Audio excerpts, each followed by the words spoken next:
Mushrooms are probably my favourite vegetable, but like many of us, I never know what to make with them. But you can never go wrong with a creamy mushroom sauce. That being said, the way that I make it deviates slightly from traditional recipes. And why deviate from tradition? Because with just a few extra ingredients, you can take the sauce from halfway decent to Jesus Christ, that's good. First, I'll finely dice half a large white onion. Shallots would also work really well here. Then I'll peel and finely slice a handful of garlic cloves. You won't get far making a mushroom sauce without mushrooms. I've went for the safe choice here, 300 grams of white button, but chestnut or portobello mushrooms would also work really well too. Slice them up relatively thin with the stems still attached. In this clip I probably didn't actually slice them up thin enough. Mushrooms are like 90% water, so they shrink a lot during cooking. You could cut them into thicker slices to compensate for that if you want bigger pieces of mushroom in the sauce, but you need to be mindful that they will then take a little bit longer to cook. Once you've sliced the mushrooms, your prep's done. Now on to the cooking. Whack a cast iron or stainless steel pan on the hob on medium heat. In goes a tablespoon of clarified butter. Clarified butter is a great choice for this because, unlike regular butter, it has a high smoke point. In other words, it won't burn easily. You could just use regular butter or olive oil, but just be mindful that they can burn a lot easier, so keep an eye on the pan. I would avoid using any neutral oils like vegetable oil because you want the butter or olive oil taste in this dish. It works really well. Anyway, once the butter's melted, in goes the onion and the garlic. Just keep it stirring until you can start to smell the garlic and the onions took on a little bit of brown colour. Turn the heat up to medium high and in goes the mushrooms. Yep, you want to put in the whole lot. Mushrooms are like spinach. They'll shrink so much because, like I said before, they're like 90% water. There'll be hardly anything left by the end. Keep stirring up the mushrooms every so often so that they all make contact with the pan at some point. We're going to cook these for about 10 minutes. While they're cooking, we're going to make an umami paste. This is where we begin to deviate from tradition. I posted a video last week talking about umami in more detail. There's a link for that in the description. But long story short, umami is our fifth taste, often considered the savoury taste. Food that's high in umami is invariably delicious. There's three chemicals that trigger that umami taste: glutamates, inosinates, and guanulates. When these three are used in conjunction, the dish's umami goes through the roof. Mushrooms are high in glutamates, so we're already sorted there. But as for inosinates and guanulates, this umami paste that we're about to make will add those chemicals to the dish. So grab a medium bowl and throw in a single anchovy. Anchovies, like most meat and fish, are rich in inosinates. For the guanulates, I'm going to have to ask for a little bit of trust. We're going to add a 1/4 teaspoon of Marmite. That's a yeast extract spread popular here in the UK. Okay, I know what you're thinking. I'm not using Marmite.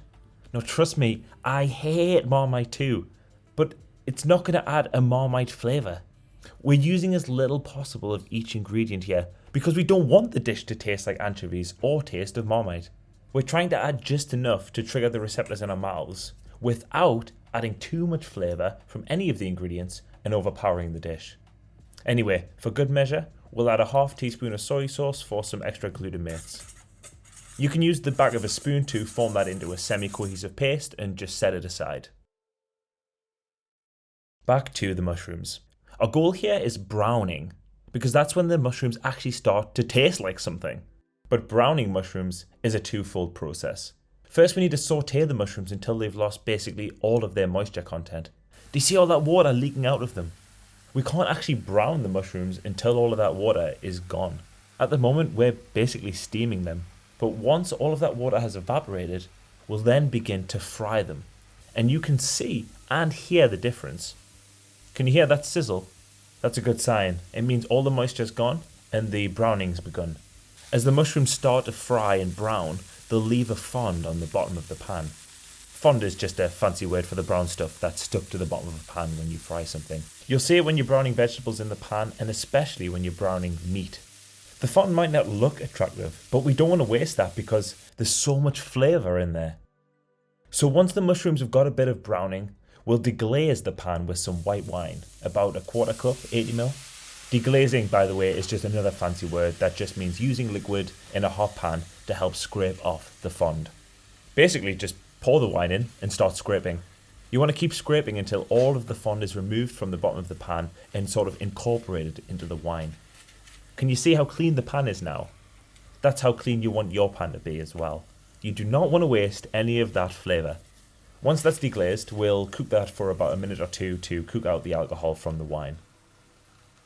A minute or two later, and then in goes the umami paste that we made earlier. I let the paste cook for about 30 seconds and then I add 150ml of water. You could also use vegetable or mushroom stock if you have it. That would add a lot of flavour, but I don't think it's necessary. At any rate, once the umami paste and the water or stock's in there, mix it all up to start forming a sauce. Although we do already have plenty of umami from the mushrooms and the umami paste, umami is kind of like sleep. You can never have too much. So let's throw in a handful of dried porcini mushrooms for good measure. Any dried mushrooms will work here, by the way.